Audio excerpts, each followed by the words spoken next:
Thank you. You may be seated. Ladies and gentlemen, I'm going to be your program director for this session. My name is Buitumelo. I'm known as Pinky Moloi. I'm currently the Deputy Minister for the Department of Employment and Labor, deputizing Minister Nxesi. So I'm sure you are all aware why we are here this morning. Allow me, ladies and gentlemen, to take this opportunity to welcome in our midst. And by the way, we are currently joined virtually by at least above 100 other participants. So we are not the only ones. So we were expecting above 200, but at least above 100 people have joined us. But let me also take this opportunity to introduce and welcome amongst us dignitaries, important people who are amongst us this morning. We've got, we are really blessed this morning to be graced by the Deputy President of the Republic of South Africa, His Excellency David Dabete Mabuza. Amongst us, ladies and gentlemen, a round of applause just to welcome the Minister, please. Thank you. Amongst us, we have the Minister of Employment and Labor, and Tulas Walter Maid. Sometimes they call him Watermelon, but Mr. Walter Maid, Utisha Mkhulu, Mhlonishwa, and Tulas Nxesi amongst us. A round of applause, ladies and gentlemen. We are joined also by our director, executive director, Lisa Setfield from NEDLAC, who's amongst us. You can also applaud her to be here. This is Lisa's project, by the way. So we will be also, among others, ladies and gentlemen, be joined by the Director General of the ILO, Mr. Guy Ryder, who's going to be joining us virtually. He will be joining us at 9 o'clock this morning. Among other dignitaries, we will be joined by members of the Portfolio Committee of Employment and Labor, who will be joining us, who have joined us virtually. And we are also happy to announce the presence and participation of in this summit of Her Excellency Ambassador Thenjiwe Mtintso, who will be joining us virtually, and will also be joined by Ntate Jewel Netsi Tenze, who will be joining us virtually from 9 o'clock also, and Mr. Kawe, who will be joining us as a speaker. Among others, we've got the leader of business, Mr. Martin Kingston, who has joined us here physically. We've got the leader of the community constituency, Ntate Tulani Chefuta, leader of organized labor, Ntate Begin Jalinjali, Mr. Virgil Seafield, who's representative of government, who's part of us, and all other executive directors of our sister organization from NEDLAC, leadership and representatives of other constituencies who are here, distinguished guests, ladies and gentlemen. As you are aware, the fact that we are, this summit is the 25th, we are on the 25th year of this summit. And this summit, I must say that it happens at a time when the world battles a pandemic. And I'm sure we are all aware of the effects of which haven't been felt in a century since the Spanish flu in 1918. So the necessary lockdown regulations imposed by government unfortunately had a very devastating effect on the economy. The job market faces uncertainties, and more than ever before, our economy needs a very strong partnership between government, civil society, business, and what other body can do that better? We think that NEDLAC is therefore a critical platform for the meaningful and hard conversations we need to have as a nation regarding our economy. And without any further ado, ladies and gentlemen, allow me to call on stage our Minister, Minister Tulas Nxesi, who's going to give us the opening remarks, and introduce the keynote speaker. Thank you so much. Great.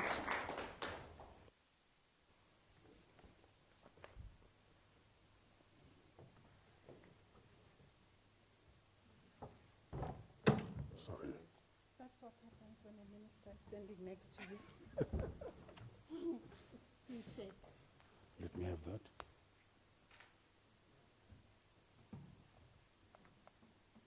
No, Okay, don't worry. Thank you, Program Director, the Deputy Minister of Employment and Labour. Deputy President, Honorable Titi Mabuza, the Minister of Public Enterprises, who's virtual, the Director of the ILO, Guy Ryder, the Chairperson and members of the Portfolio Committee on Employment and Labour, and Her Excellency Ambassador Mtintso, the Directors General and the senior officials who are present, the Executive Director of NEDLAC, other speakers, Mr. Nechitenze and Mr. Kawe, the leadership and representatives of the constituencies present here, the leader of organized business, Mr. Martin Kingston, the leader of the community constituency, Mr. Tulani Shefute, the leader of organized labor, Mr. Begin Chalinchali, the leader of government, Mr. Virgil Seffield, distinguished guests, ladies and gentlemen. I am honored to be part of this important event when we reflect on the work of NEDLAC and look towards the days to come. We can all agree, as the Deputy Minister has already said, that this has been a difficult year, a major shock to the system. The pandemic and the subsequent lockdown to slow the spread of the virus have placed major pressure on the labor market.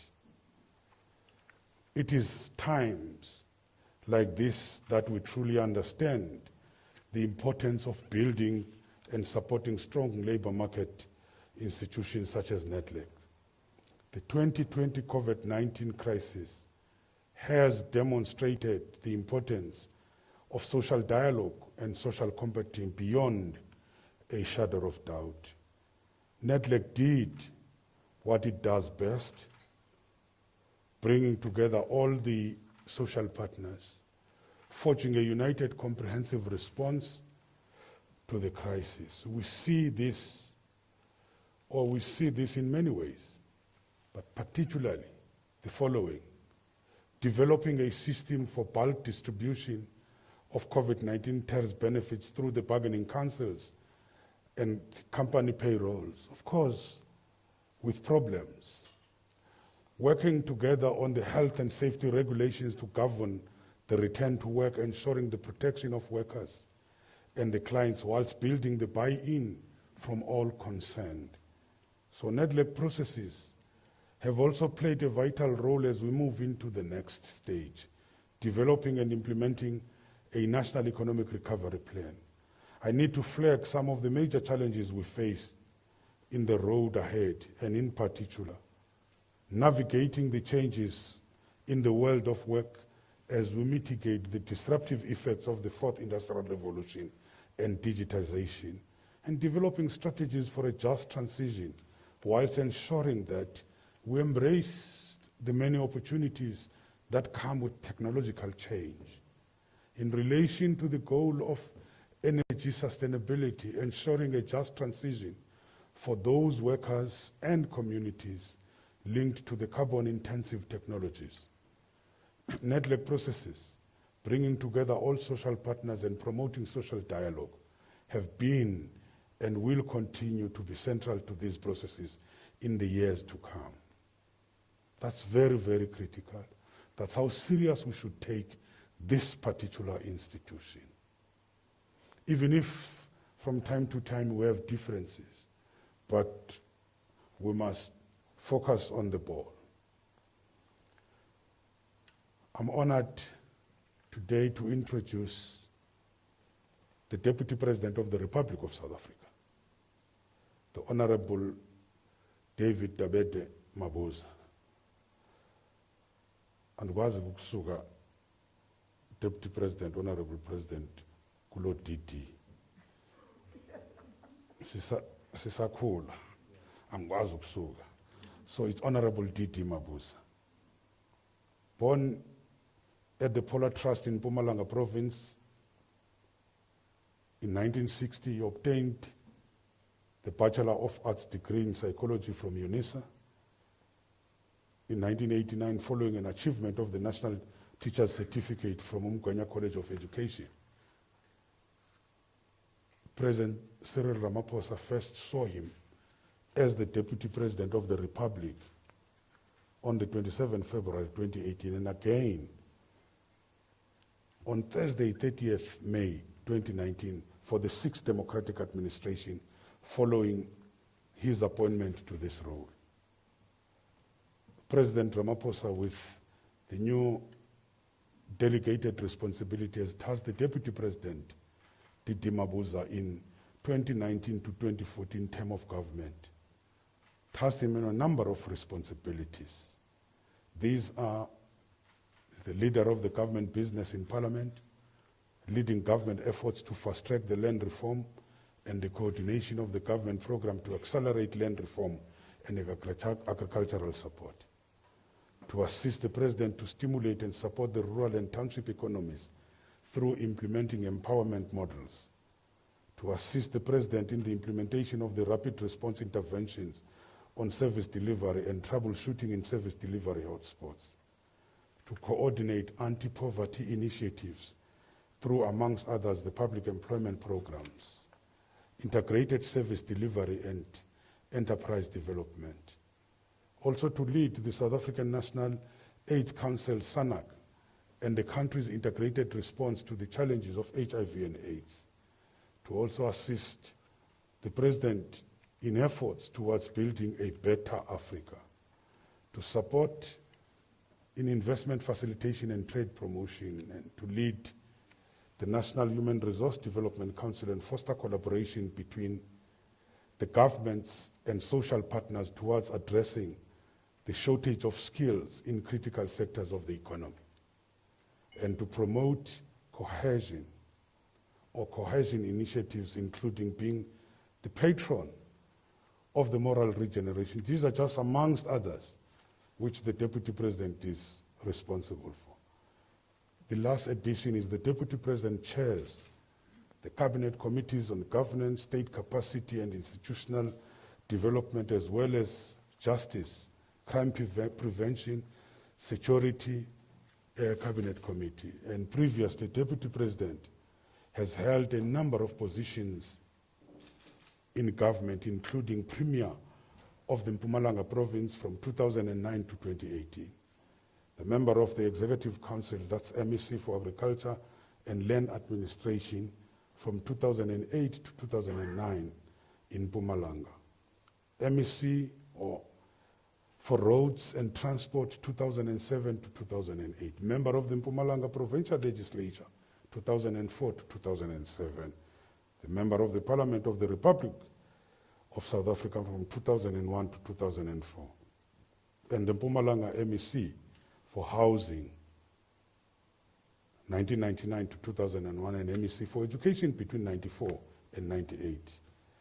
So, Mr. DD Mabuza has also risen through the ranks of the governing party, the African National Congress, where he is serving as the Deputy President of the African National Congress since December 2017 to date, having also been elected the chairperson of Mpumalanga from 2008 to 2017, ex-official member of the National Executive Committee, NEC, of the ANC since 2007, the deputy chairperson of the ANC Mpumalanga in 2005, the coordinator of the National Education Crisis Committee from 1987 to 1989, the chairperson of the National Education Union of South Africa from 1986 to 1988. That's where we met. the treasurer of the Foundation for Education with the production from 1986 to 1990, and secretary of the Azanian Students Organization, AZASO. Not Liamazimzim, Le AZASO, which later changed into SANSCO, and today is SASCO. I hope I'm right to learn. So from 1984 to 1985. And Deputy President, he's a trained mathematics teacher by profession and became a school principal before moving into politics. His passion still remains for education, and he established the D.D. Mabuza Foundation in 2014, focusing on education and the social upliftment of the vulnerable groups, such as children, child-headed households, the aged, and the persons with disabilities. It's my honor, ladies and gentlemen, to introduce the Deputy President, Honorable Mabuza. Over to you, DP.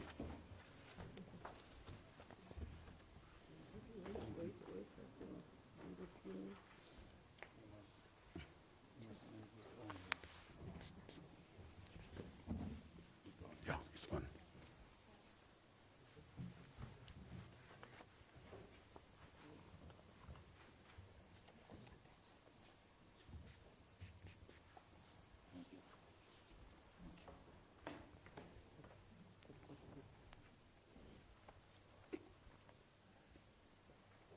Thank you very much. We can take our seat. Program Director, Deputy Minister of Employment and Labor, Ms. Boitumelo Uloi. Minister of Employment and Labor, Mr. Tulas Ngesi. NEDLAC Executive Director, Ms. Lisa. South Africa's Ambassador to Spain, Ms. Tenjiwe Mtinso. International Labour Organization Director General, Mr. Guy Rader. Mapungube Institute for Strategic Reflections Executive Director, Mr. Joel Nechitenze. Members of NEDLAC's government, organized labor, business, and community constituencies, distinguished guests, and ladies and gentlemen. This year marks the 25th anniversary of the establishment of the National Economic Development and Labor Council, hence this 25th annual summit. NEDLAC was one of the first post-apartheid institutions established at the birth of our democracy. Over the 25 years, NEDLAC sought to consolidate our democratic revolution and has proven to be an indispensable institution and a platform for the promotion of equitable participation and representative social dialogue. This fits well with the value that the post-democratic government put on consultation, on participation, and inclusivity. The organizers of this annual summit requested some remarks on the theme of social compacting for economic recovery in the time of COVID-19. This is an important theme when government is galvanized to lead society to address the cumulative effect of the COVID-19 pandemic. At this moment, not only as South Africans and the world, been confronted with a once-in-a-century disruptive event, the COVID-19 pandemic. But we have had to address it in a situation of economic distress. The COVID-19 pandemic and the economic crisis has taken a toll on all South Africans. Moreover, we face the possibility of a resurgence of the virus, not only as we move into the December period, but also at the start of the year as travelers return to work, and later as we move from summer to winter. In the beginning, when the pandemic reached our shores, our response was to ensure that our health system has the capacity to carry the increasing burden of treatment for those infected by COVID-19 in order to save lives, while ensuring that the provision of normal health care services is not adversely affected. The raft of measures we had to implement to contain the virus and flatten the curve of new infections included the implementation of a nationwide lockdown that impacted on our economic activities and jobs. Whereas these measures have assisted in a great deal in preventing a catastrophe, we regret that many of our compatriots lost their lives, including frontline workers who died in the line of duty. Nevertheless, we are of the view that if it was not for organized business, organized labor and community in their own constituencies and working collectively at NEDLAC, would have been worse off in our response to this pandemic and the nationwide lockdown. In the same vein, we would like to applaud your efforts in supporting each other, the efforts at income replacement through the COVID-19 Temporary Employer-Employee Relief Scheme, the payment or contribution holiday that were negotiated, the collaboration and provision of technical expertise, for example, to introduce innovations in social grants and the rapid mobilization of the much-needed resources by the Solidarity Funds. Further, I understand that there has been more agreements and speedy collaborations than ever before at NEDLAC on issues such as health and safety in the workplace,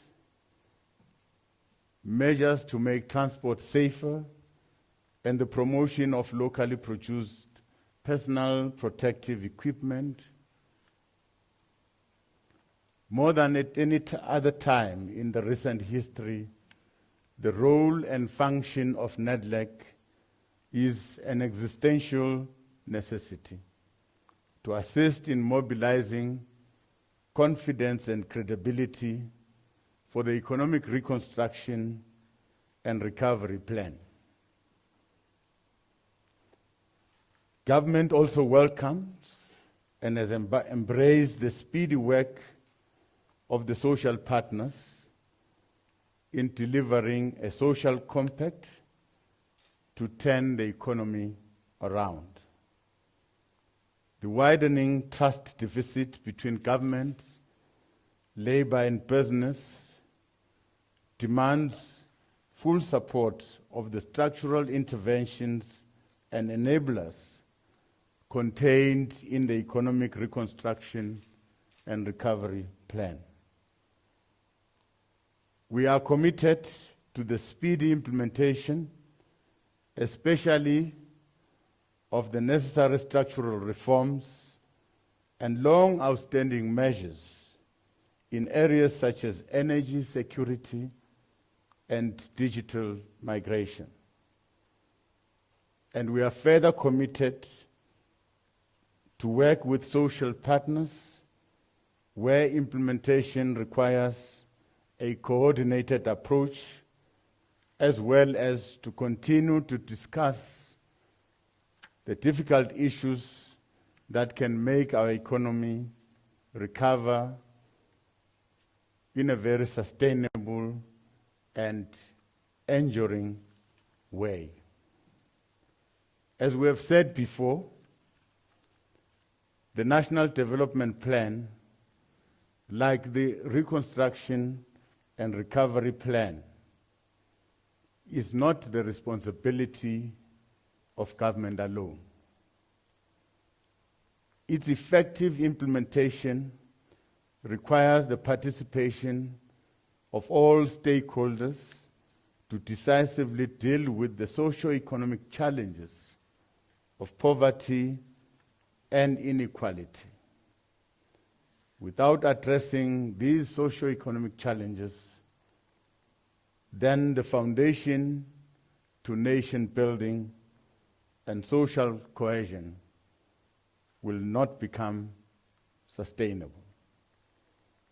Equally, it demands of the private sector to assimilate these blueprints into their strategic and operational plans.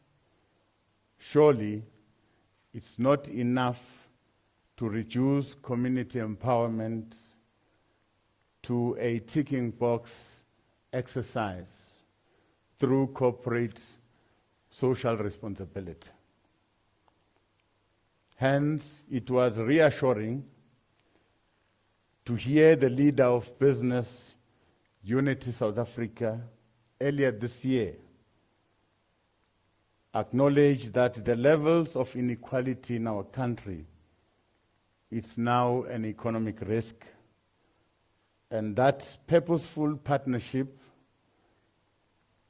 are necessary to get our economy, our democracy, and our wonderful country back on track. Let us agree that economic inequality undermines human rights for women and young people who remain largely excluded from the economic mainstream. The fault lines of inequality encourage not only absence of shared social cohesion, but contribute to the delegitimization of both the public and the private sector. In measuring ourselves to deliver a better life for all, since 1994, it will be on the basis of extending people's capabilities, which translate to what Amartya Sen calls it substantive freedom. The capability approach, as espoused by Sen, amounts to giving citizens and communities opportunities and levers to empower themselves, since, as Sen says, freedoms are not only the primary ends of development, they are also among its primary means. Therefore, We cannot advance nation building and social cohesion without economic inclusion, without removing the barriers of entry for small businesses, and without integrating women and youth in activities that significantly improves the elemental conditions of their lives.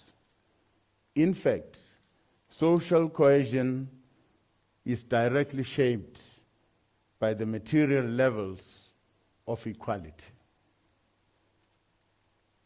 In our quest to build a sustainable future that is premised on achieving, among others, spatial equality, as government, we are prioritizing the inclusion of women, the inclusion of young people, and people with disabilities in the unfolding land reform program. Attending to the land question, it's a justifiable, important action for meaningful nation building and for unlocking untapped agricultural and industrial economic potential for the country's development. In our view, failure to address the land question is unsustainable, and the prevailing conditions provides a fertile ground for social discord and political instability. In finalizing the land reform program, we also look towards NEDLAC as a platform for consultation, for participation, and social compacting to once again play a key role in taking that process to its logical conclusion. We consider this 2020 summit as particularly very special, since it is an occasion to sign the framework agreement for a social compact on supporting ESCOM for inclusive economic growth. Purposeful partnerships through social compacting are very important to support the enhancement of our maturing and the bureaucracy critical for the provision of services in a non-partisan manner. This is in the main premise on an argument of the Indlulamity scenarios, which says that levels of interpersonal and intergroup trust are about the shared expression of common values and a common vision as encapsulated in our country's Bill of Rights and the National Development Plan. This is why we are excited to be witnessing the signing of this social compact, as it signifies confidence in ESCOM and its importance to the South African economy. This is in sync with the work of the political task team that is shared by the Deputy President to bring together players within government towards the resolution of challenges that are faced by ESCOM. The resolution of the ongoing ESCOM matter and stabilization of the energy supply is critical to inclusive economic growth, employment creation, and poverty reduction. The negotiation of this social compact, which began a year ago, when we're all seized with the energy crisis that was facing our country then, with the prospects of load shedding and high electricity prices.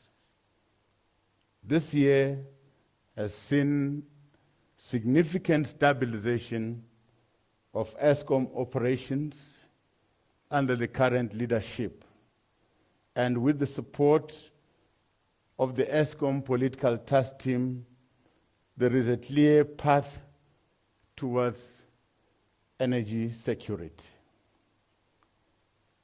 The social compact remains relevant and will be very important, vital, to hold ESCOM to account, to rectify the problems of the past and serve the people of this country with sustainable supply of electricity going forward. It is sincerely encouraging that social partners representing diverse constituencies and institutional mandates manage to find common ground on a pragmatic and sensible program of action with clearly identifiable timelines and milestones to, among others, identify and support innovative, cost-effective funding mechanism to reduce ESCOM's debt, identify measures to assist ESCOM and government to access fresh capital where required. We therefore look towards your active participation beyond these noble ideals, because in our view, as the ESCOM political task team, the debt and liquidity challenges of these strategic assets call for extraordinary intervention to ensure that ESCOM is supported and brought back into operational and financial sustainability. As government, we are fully behind the management of ESCOM, and we seek nothing other than its success. Later in the summit, we will be addressed by the Director General of the International Labour Organization, Mr. Guy Ryder. This is indeed a privilege for NEDLAC to attract so eminent a person to address us. The ILO has been leading discussions on the future of work and have identified key drivers, namely climate change, technological innovations, demographics shift, and globalization. Indeed, COVID-19 pandemic has, to a greater extent, fast-tracked some of these drivers. Government thus recognizes the urgency in which we should be responding to and harnessing the positive opportunities posed by the future of work, while mitigating against the adverse impact that are posed by automation and artificial intelligence, as an example. It also requires of the social partners to deliberate on the necessary changes to our skills strategy, labor legislations, and social security dispensation, so that the ideal of decent work can continue to be realized under these new conditions. For us in the Human Resource Development Council, we recognize that COVID-19 has made more urgent the need to develop skills and training that is innovation-led and technologically advanced. In this regard, We would like to acknowledge the recent collaboration with the ILO on a series of webinars on the future of work, and we trust that the recommendations coming from these dialogues will be taken forward in the new year. The NEDLAC Annual Summit is also an occasion where the annual report of the prior year is released to the public. Due to the lockdown, annual reports are being released later than usual after the conclusion of the financial year. Nevertheless, NEDLAC should be congratulated on the successful release of its annual report. Congratulations.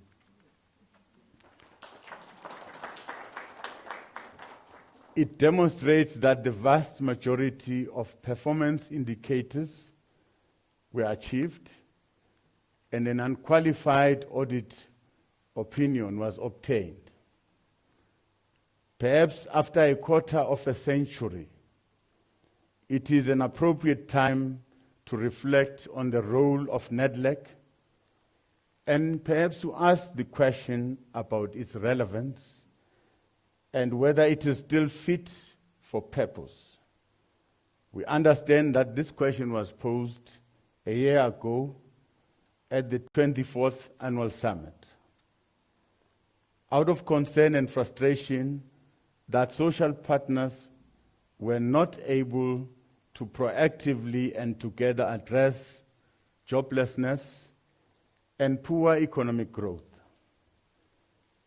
Government is of the view that the actions of social partners at NEDLAC has answered the question of NEDLAC's relevance. However, the question of whether NEDLAC is fit to achieve the relevant roles it has taken on this year in respect of not only economic recovery and responding to the COVID-19 pandemic, but also extending decent working conditions to increasing the number of atypical and informal workers, as well as embracing the future of work, must still be addressed with agency. The ESCOM Social Compact and the Economic Reconstruction and Recovery Plan deserves our full support. There is no room for apathy and cynicism. There is no tangible benefit in being enemies of hope. Rather, we all benefit together when we are friends to optimism.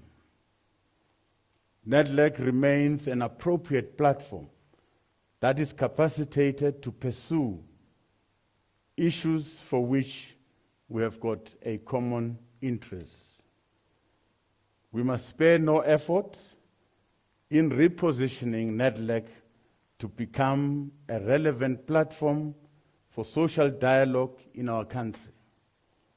If we are to build NEDLAC into a vibrant and agile institution that is fit for purpose, we have to move swiftly to amend its founding legislative instruments so that there's inclusion and participation of the community constituency in all chambers and structures of NEDLAC.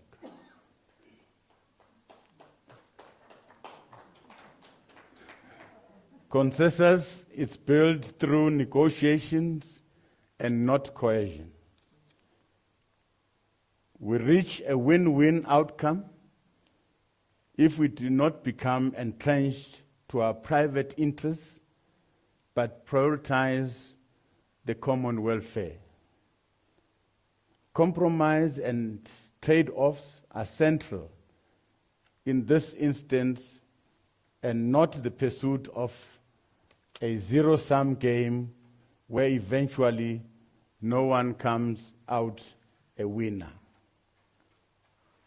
In this regard, communication is a key tool to employ, not only the constituencies we represent, but also to get the buy-in of the citizens and broader communities of our country. We mention this since part of the ESCOM Social Compact, it's about the revival of the campaign to encourage our people to pay for basic municipal services and to stop illegal electricity connections. Our people, our communities must pay for electricity if ESCOM is to succeed. Doing so is in our best interest as a country as we mark this significant milestone in NEDLAC's existence. We wish you all the best in today's deliberations. Let us take the ideas that will emerge from this deliberation forward in ensuring that we deepen equitable participation and representative social dialogue. Thank you very much. Thank you.